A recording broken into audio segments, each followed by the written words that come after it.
क्रिस्त में प्यारे मित्रों, आज माता कलीसिया पूजन विधि के समन्वय काल के 29वां रविवार में हम सबों का स्वागत करती है।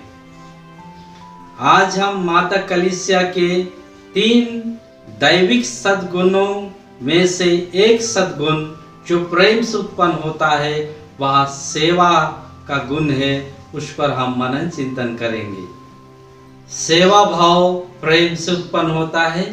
जो भी कार्य हम प्रेम से करते हैं, खुशी से करते हैं, आनंद से करते हैं, वह हमारे लिए और दूसरों के लिए एक सेवा के सुयोग्य सद कार्य कहलाते हैं। संत पौलुस कोरिन्थ के लोगों को समझाते हैं कि सेवा कार्य क्या है। सेवा कार्य कोरिन्थियों के नाम संत पौलुस के पहले पत्र अध्याय 13 के 13वां वचन में हम सुनते हैं। अभी तो विश्वास, भरोसा और प्रेम ये तीनों ही बने हुए हैं, किंतु इनमें प्रेम ही सबसे महान है, क्योंकि प्रेम के द्वारा जो कार्य की जाती है वही सेवा कार्य कहलाती है। सेवा कार्य निस्वार्थ भावना से होना चाहिए। सेवा कार्य दूसरों के लिए विनाश का कारण नहीं, किंतु शांति और खुशी का कारण बनना चाहिए। तभी वह कार्य उनके लिए सेवा कार्य कहला सकता है। क्रिस्त में प्यारे मित्रों, कई कार्य हम अपने जीवन में कुड़कुड़ा कर करते हैं, गुस्से में करते हैं और अपने हृदय की मनमुटाव के द्वारा करते हैं। वो सेवा कार्य नहीं हो सकता। वह कार्य तो केवल दिखावे मात्र है, किंतु वास्तव में सेवा कार्य नहीं है। पिता ईश्वर ने अपने इकलौते पुत्र को इस संसार में भेजा, सेवा कार्य के लिए भेजा। वह अपने स्वार्थ, अपनी महिमा के लिए नहीं, किंतु हम सबों को ऊपर उठाने के लिए, हम सबों को अनुग्रह प्रदान करने के लिए, हम सबों को नया जीवन देने के लिए उन्होंने अपने इकलौते पुत्र को इस संसार में भेजा। आज के पहले पाठ ईसायाह नबी के ग्रंथ से लिया गया है। अध्याय 53 पद संख्या 10 में हम पढ़ते हैं, प्रभु ने चाहा कि वह दुखों से रौंदा जाए, जिससे हम सबों को जीवन प्रदान करे, ज्योति प्रदान करे, हम सबों को ईश्वर के संतान बनाए, ज्योति के संतान बना दे, हमें ज्ञान की ओर ले चले और हमें हमारे आदि पापों से हमें बचाए और हमारे सारे पाप को मिटा दे। प्रभु ईसा मसीह के कार्य विनम्रता से भरे हुए हैं। उनके सेवा कार्य प्रेम से भरे हुए हैं। फिलिपियों के नाम संत पौलुस के पत्र अध्याय 2 के पद संख्या 5 और 7 में हम पढ़ते हैं, आप लोग अपने मनोभाव को ईसा मसीह के मनोभाव के अनुसार बना ले।